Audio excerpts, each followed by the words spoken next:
আমাদের এই ধারাবাহিক 5 দিনের অভিযানের মাধ্যমে আমরা এই কার্যক্রম যেটি এই যে চাঞ্চল্যকর যে আইএফএসসি ব্যাংকের উপশাখায় যে চুরি হয়েছে এই চুরিকাণ্ডের যে নেতৃত্ব দানকারী যে মূল হোতা মূল পরিকল্পনাকারী এবং এখান থেকে যে অর্থ তারা পেল সেই অর্থ বন্টনকারী সব মিলে মূল যে কারিগর মূল যে অপরাধী মোহাম্মদ জাহিদুল ইসলাম তাকে আমরা অভিযান করে আমরা তাকে ধরতে সক্ষম হই এবং তার সাথে যারা প্রত্যক্ষভাবে যারা এই কার্যক্রমের সাথে যারা জড়িত ছিল এই চৌর্যবৃত্তির সাথে যারা জড়িত ছিল মোহাম্মদ পাভেল শ্রী বিপ্লব সরকার মিথুন উরফে মিঠু এবং শ্রী বিমল রাজভর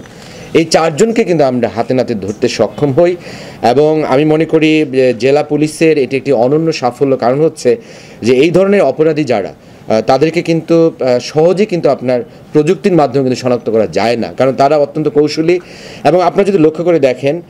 এখানে যে দুজন যারা ব্রাঞ্চের ভিতরে রাতের বেলায় প্রবেশ করে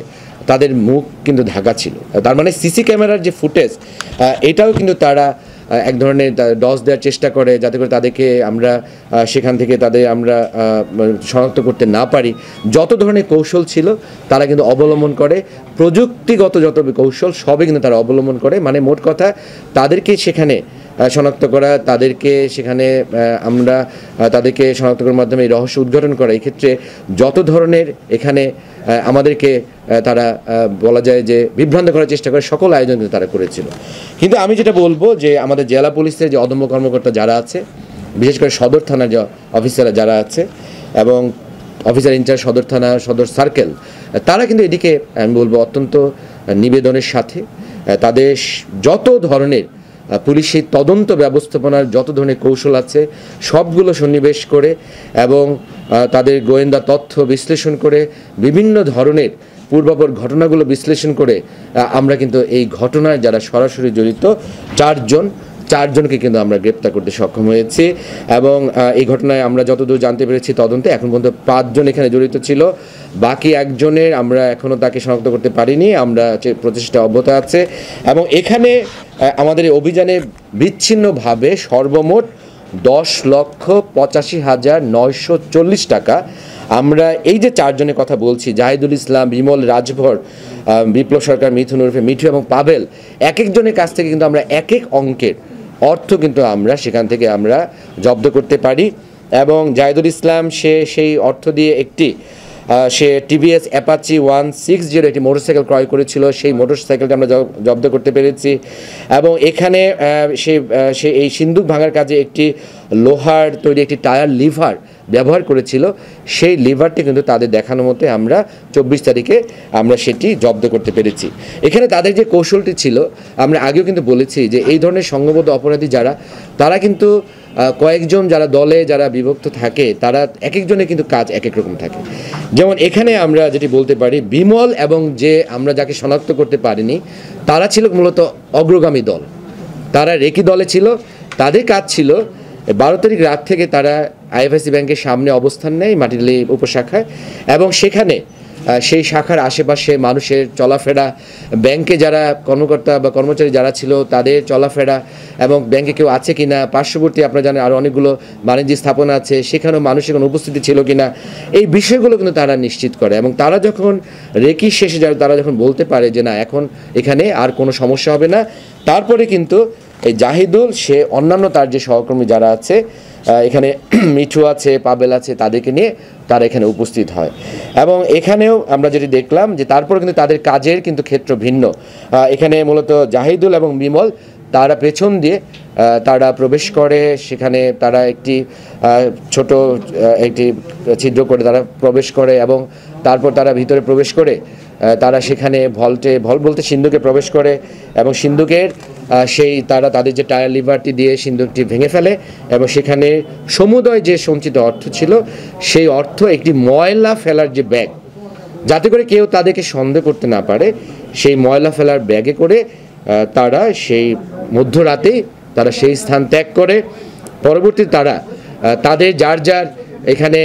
যোগ্যতা অনুযায়ী তারা সেই অর্থ বন্টন করে এবং তারপর তারা যে যার মতো বিভিন্নভাবে তারা গা ঢাকা দেয় এবং পুলিশের চোখে ধোলা দেওয়ার তারা চেষ্টা করে এই ঘটনায় যে চৌর্যবৃত্তির কারণে যে খোয়া 10,85,940 টাকা তারা উদ্ধার করেছেন, একটি মোটরসাইকেল উদ্ধার করেছেন এবং এই সিন্ধুক ভাঙার কাজে সরাসরি যেটি করা হয়েছে লোহার তৈরি টায়ার লিভার, এটিও কিন্তু তারা জব্দ করতে পেরেছেন। তো আমি একটি কথা বলতে চাই যে আমরা কোনো আত্মতুষ্টিতে ভুগছি না। আমরা এখন যে কাজটি করছি, আমরা বিট অফিসারদের মাধ্যমে আমরা ছক করে দিয়েছি। আমরা প্রতিটি ব্যাংকের প্রতিটি শাখা উপশাখায় যাচ্ছি এবং আমাদের যে 6 দফা যে নির্দেশনা আছে, যে 6 দফা নিরাপত্তা ব্যবস্থা ব্রাঞ্চগুলোতে সন্নিবেশ করতে হবে, সেগুলো করা হচ্ছে কিনা সেটি আমরা দেখছি। এবং এখন আমরা সিদ্ধান্ত নিয়েছি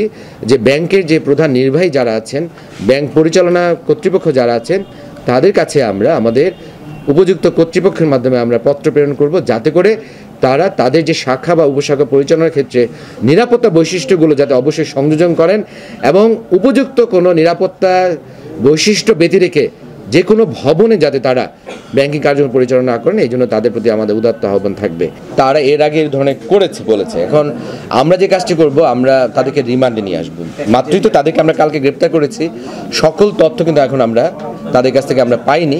আমরা তাদেরকে রিমান্ডে নিয়ে আসবো বিজ্ঞ আদালতে অনুমতি সাপেক্ষে। রিমান্ডে নিয়ে এসে আমরা মনে করি যে এই ধরনের যে কাজগুলো আরও কোথাও তারা কোনো বড় ধরনের আর্থিক প্রতিষ্ঠানে চুরি বা ডাকাতিতে জড়িত কিনা সেটি আমরা নিশ্চয়ই আমরা তদন্ত করে বের করব। যিনি পলাতক আছে, বাকি টাকাগুলোর একটা বড় অংশ কি তার কাছে থাকতে পারে এরকম কিছু?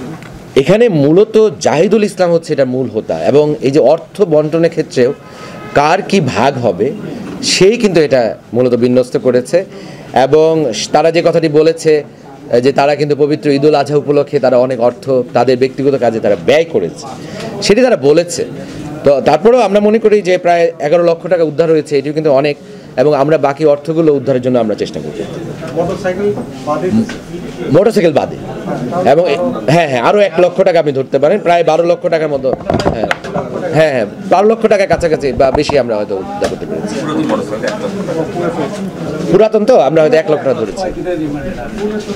আমরা চাইবো 7 দিনের রিমান্ডের জন্য, কারণ এটা তো একটা খুব সংঘবদ্ধ অপরাধী চক্র,